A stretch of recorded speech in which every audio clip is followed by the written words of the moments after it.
You've caught yourself checking your phone again.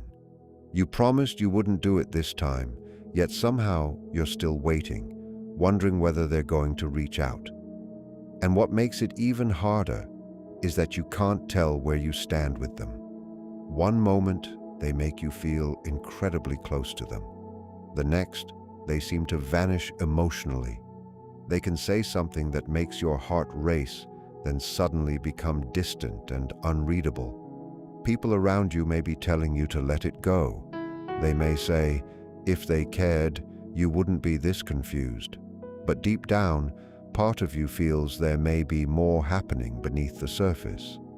And what if the behavior that has been driving you crazy is not always a sign that they feel nothing?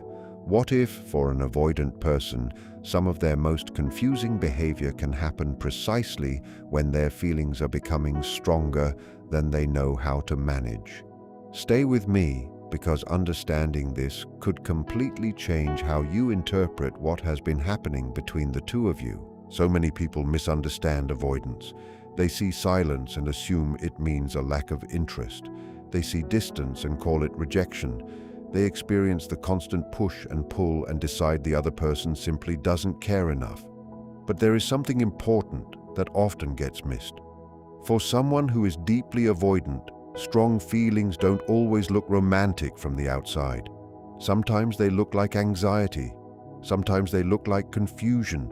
Sometimes they look like running away from the very thing they want. That doesn't mean every distant person is secretly in love. And it doesn't mean you should accept behavior that hurts you.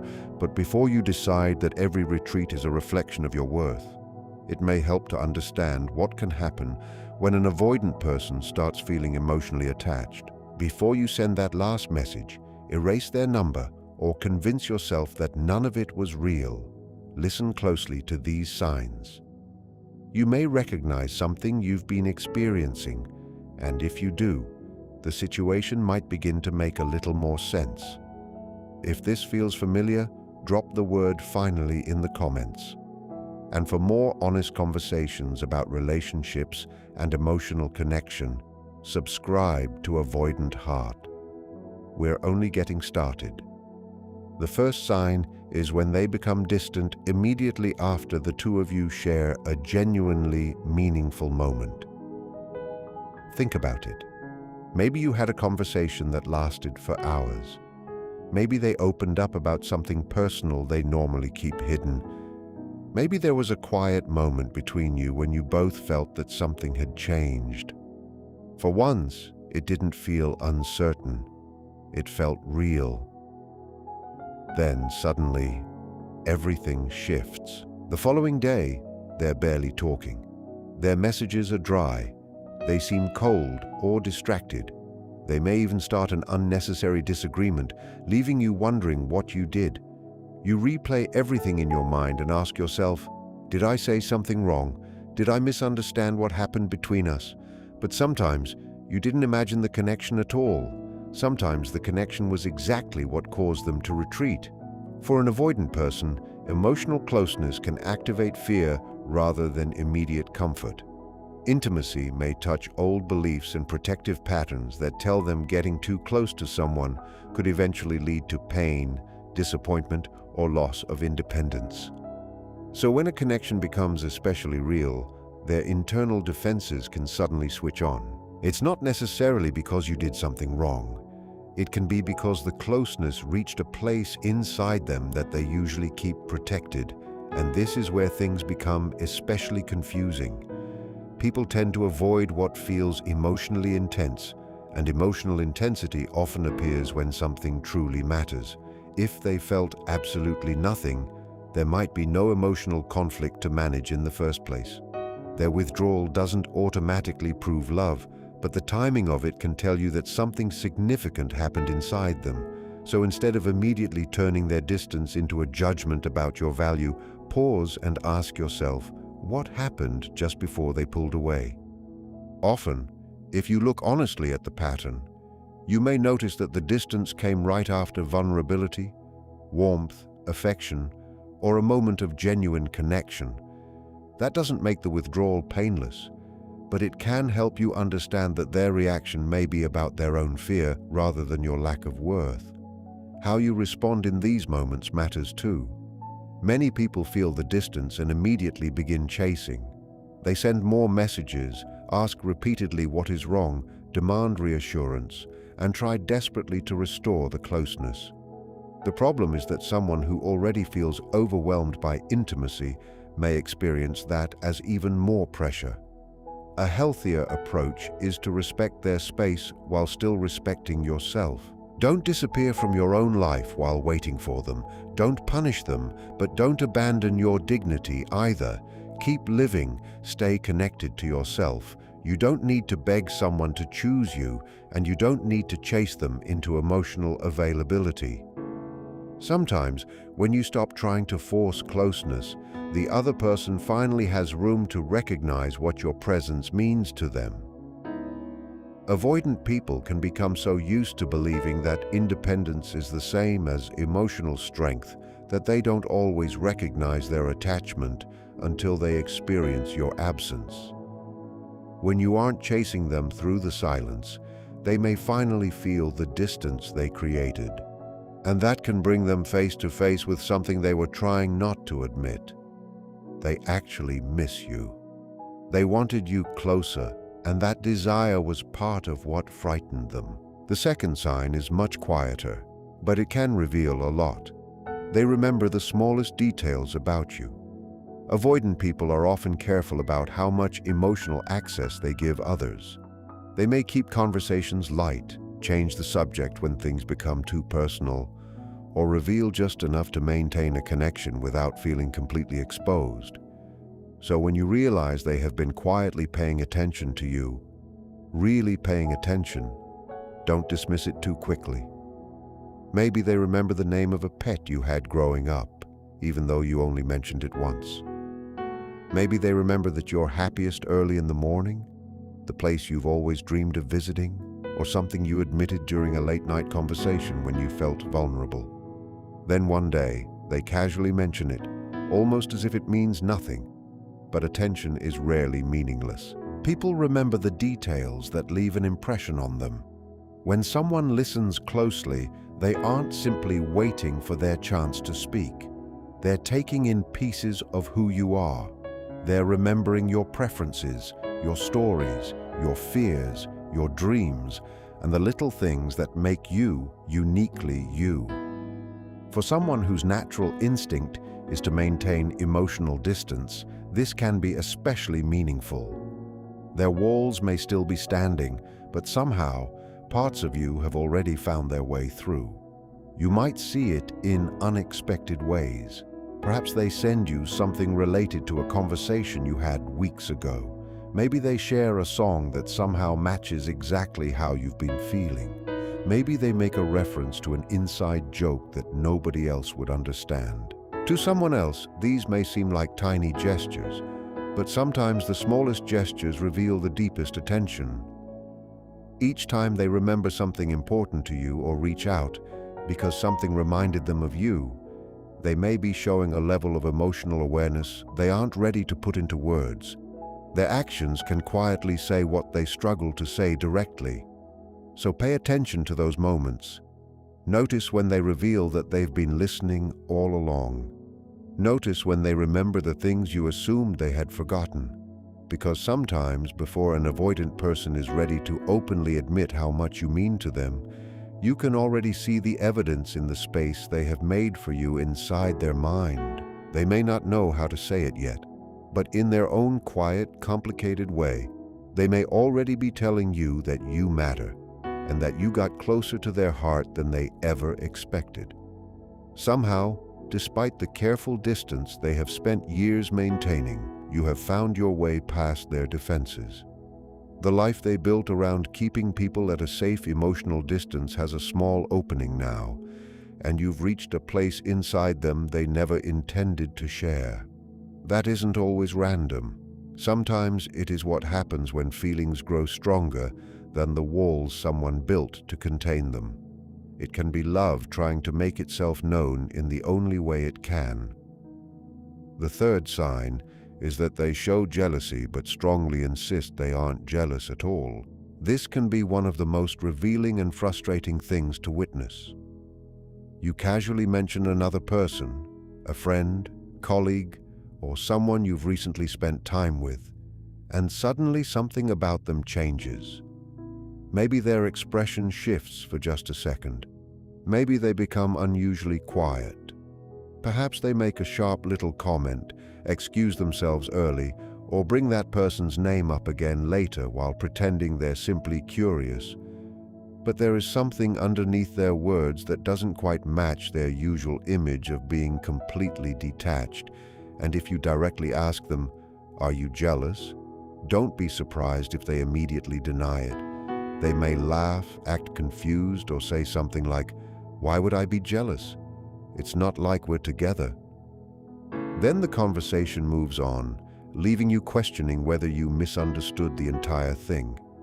Sometimes you didn't. Jealousy is often connected to attachment and the fear of losing access to someone who matters to you. It doesn't automatically mean love, and it certainly shouldn't be treated as proof of a healthy relationship. But when an emotionally guarded person repeatedly reacts to the possibility of losing you, that reaction can offer useful information about feelings they haven't yet acknowledged. For an avoidant person, admitting jealousy can feel like admitting much more. It means admitting that they care. Caring means wanting. Wanting means needing something outside of themselves. And for someone who has learned to protect themselves through emotional independence, that can feel incredibly exposing. So instead of openly admitting what they're feeling, they may hide behind sarcasm, silence, indifference, or suddenly becoming very busy. Denying an emotion doesn't necessarily make it disappear. It simply means they may not know how to face it directly. If you notice those reactions, you don't need to force a confession. Trying to prove that they're jealous or pushing them to admit their feelings will usually create more defensiveness. Instead, simply observe the pattern. Let their behavior give you information without turning it into a confrontation. And most importantly, don't try to deliberately make them jealous. Creating insecurity to get someone's attention is a game that can damage trust and easily backfire. The healthiest thing you can do is continue living a full life. Have your friendships, enjoy your experiences, and remain connected to a world that doesn't depend on someone else's decision to choose you. When you're genuinely living your life, and other people naturally enjoy being around you, an avoidant person with growing feelings may notice that. How they handle those feelings can reveal far more than a forced reaction ever could. The fourth sign is when they unexpectedly open up, then almost immediately close themselves off again. Pay attention to this one because it can tell you a great deal about how they experience emotional intimacy. People with avoidant patterns often have spent years protecting their inner world. For many, expressing needs, fears, or vulnerabilities has not always felt safe. Somewhere along the way, they may have learned that being emotionally open could lead to rejection, disappointment, criticism, or feeling like they were too much. So they adapted. They became self-reliant. They learned to appear fine. They became the person who seems to need very little and handles everything alone. With most people, they can maintain that distance without much difficulty. They can be funny, kind, engaging, and even affectionate, while still keeping the deepest parts of themselves protected. But then, there are moments when something gets through. Maybe you ask a question that catches them off guard. Maybe a conversation becomes deeper than either of you expected. Perhaps it's late, they're tired, and their usual emotional defenses aren't as strong. Suddenly, they tell you something genuine, a painful memory, a private fear, an old wound, or a hope they rarely allow themselves to express. For a brief moment, you see the person behind the protective walls. Then they realize what just happened. They might laugh and dismiss it. They may quickly change the subject, turn it into a joke, or say something like, "Okay, enough about me." The emotional door that had just opened suddenly closes, and you're left wondering whether what they shared mattered or whether they wish they could take it back. It mattered. Opening up can bring two feelings at once. For a moment, there can be relief in finally being understood, but immediately afterward, fear may take over. Being truly seen means allowing another person to know you, and when someone knows you deeply, they also have the potential to hurt you. For someone who has spent years trying to avoid that risk, vulnerability can feel dangerous even when they desperately want connection. That's why they may retreat. Not always because they regret trusting you, but because the experience of wanting to trust you can itself feel overwhelming. Your response can make a real difference in these moments. If they share something personal, resist the urge to immediately dig deeper. Saying, "Wait, tell me everything," or turning their vulnerability into an intense discussion can make them feel exposed and pressured. Instead, receive what they give you with warmth. Let them know you heard them. Be kind about it, and then allow the conversation to continue naturally. This teaches them something important over time. Opening up doesn't have to become a trap. Their vulnerability won't automatically be turned into pressure, demands, or something held over their head later. With patience, those small openings may begin to happen more often. The moments of honesty may last a little longer. Trust can grow gradually, not because you forced your way through their walls, but because they learned they could lower them safely. So when you notice the pattern, opening up, then retreating, don't automatically see it as rejection. Sometimes it is a person struggling against years of emotional self-protection while still trying, in their own imperfect way, to let someone closer. Treat those moments carefully. Trust is delicate, and real emotional safety is built through consistency, not pressure. The fifth sign is when their actions show care even though their words remain uncertain.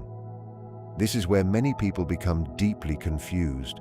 We've been taught that love should always be spoken clearly. We expect declarations, labels, and direct statements. "I care about you. I want to be with you. You matter to me."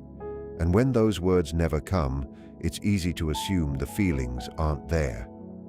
But emotionally avoidant people may struggle to communicate affection verbally, even when they genuinely care. Words can feel permanent.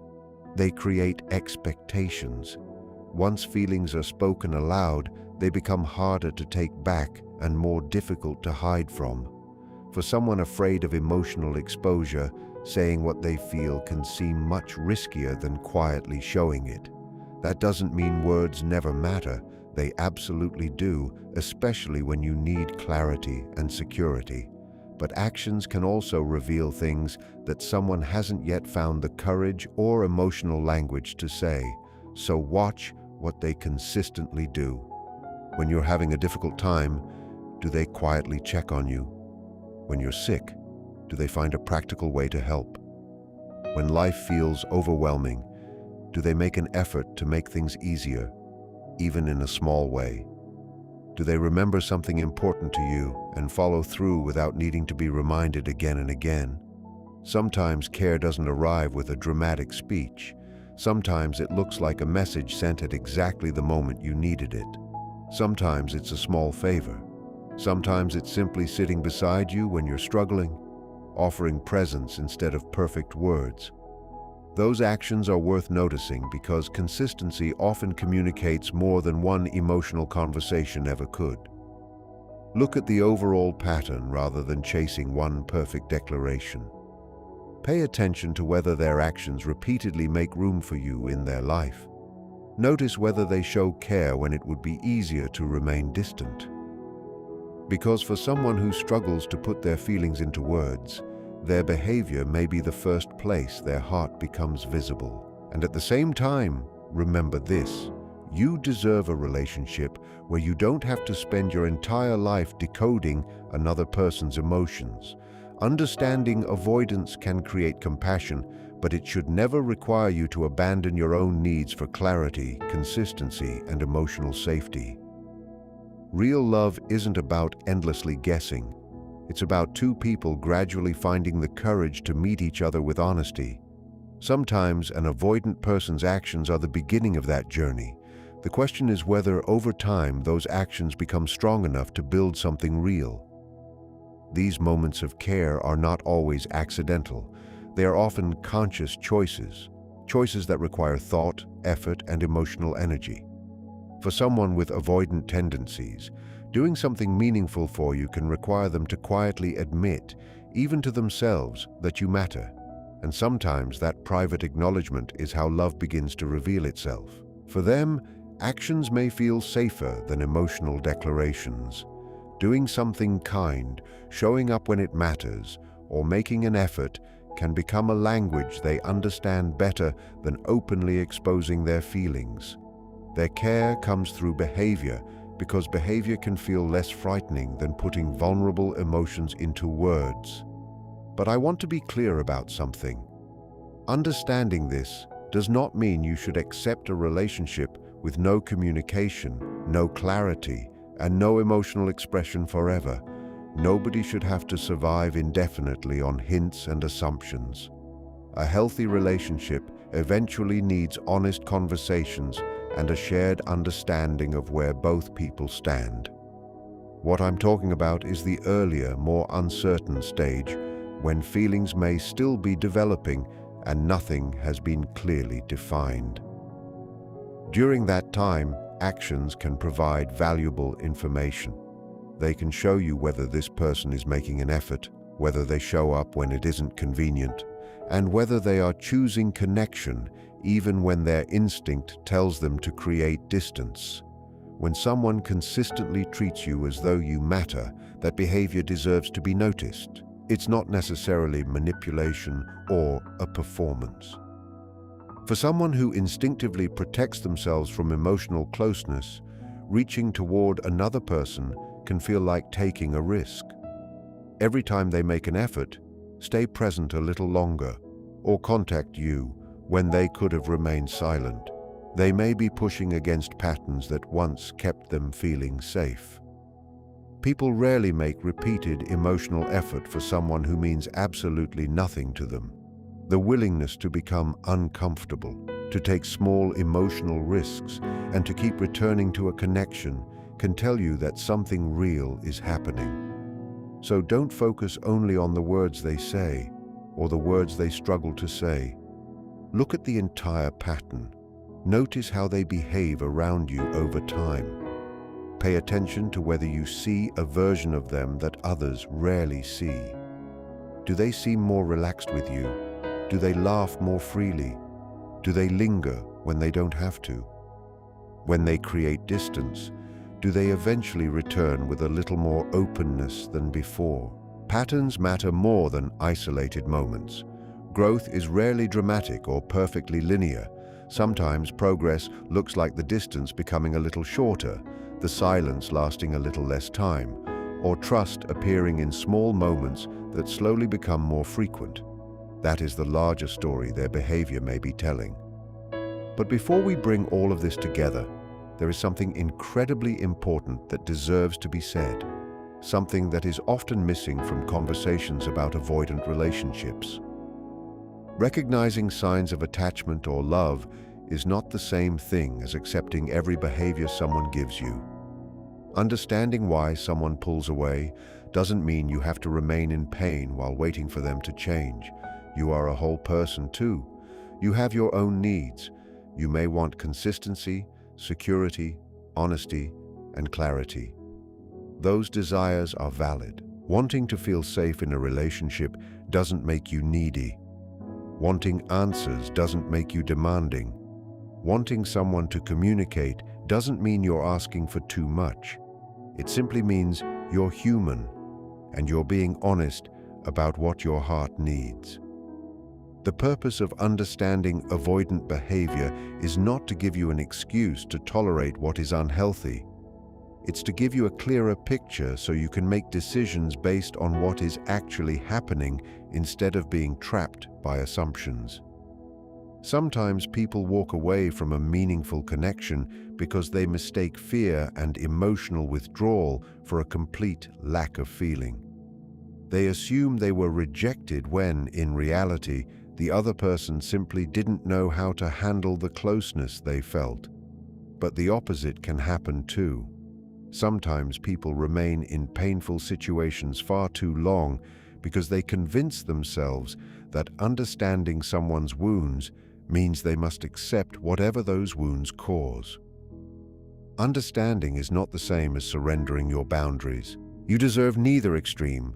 What you deserve is someone who is willing to participate in their own growth, someone who may struggle with closeness but recognizes that struggle and is willing to work through it, someone who doesn't have to become perfect overnight, but who makes a genuine effort to become more emotionally present. You deserve someone who may need space sometimes, but doesn't use space as a permanent escape from every difficult conversation. Someone who, when you express what matters to you, doesn't simply disappear forever, but gradually learns how to meet you somewhere in the middle. That kind of growth takes time. It isn't always smooth. There can be setbacks, confusion, and difficult moments along the way. But change is possible when someone genuinely wants to grow. People can learn healthier ways of connecting, old patterns can soften, and relationships can become safer when both people are willing to face themselves honestly. The key is that you don't lose yourself while trying to understand them. So, here's what I want you to remember. Maybe they pull away right after the two of you experience a truly meaningful moment. Maybe they remember tiny details about you that you didn't think anyone noticed. Maybe they show flashes of jealousy and immediately try to deny them. Maybe they unexpectedly reveal something deeply personal, then quickly hide behind their walls again. Or perhaps their care appears most clearly through what they do, because saying how they feel still feels too frightening. If you're noticing several of these patterns, you may not be imagining the emotional complexity of the connection. You may be seeing someone who feels drawn toward you, while another part of them is still afraid of what that closeness means. Their feelings may look confusing because they are confused themselves. They may be trying to move closer while old protective instincts keep telling them to step away. But what you choose to do with that understanding is entirely up to you. And it should be, because your peace matters too. Your emotional security matters. Your heart deserves the same care and consideration that you're trying to give theirs. You are not here simply to play a supporting role in someone else's journey toward emotional healing. This is your life. You are the main character in your own story. And whatever choice you make, you deserve to make it from a place of clarity rather than confusion. You don't have to keep doubting yourself. You don't have to wonder whether you're foolish for noticing what you notice or feeling what you feel. Being emotionally aware doesn't make you irrational. Sometimes your instincts are simply recognizing patterns that your mind hasn't fully understood yet. Now you have more information. And information gives you the power to choose. You can stay and see whether their actions continue moving toward genuine growth. You can ask for more clarity. You can set boundaries, or you can walk away if the relationship is costing you more peace than it gives you. The important thing is that the choice becomes yours, not something fear, confusion, or someone else's emotional limitations make for you. If this message connected with you and a particular person came to mind, share your thoughts in the comments. Drop finally and tell me which of these signs felt most familiar. I genuinely love hearing what resonates with you. And if you want to continue understanding relationships, attachment, and the complicated emotions people don't always know how to express, subscribe to Avoidant Heart. This channel is here to help you see situations with greater clarity and understand yourself without losing yourself in the process. You've spent enough time wondering and trying to decode every mixed signal. Maybe it's time to stop living in the confusion and start seeing the connection and yourself for what it truly is.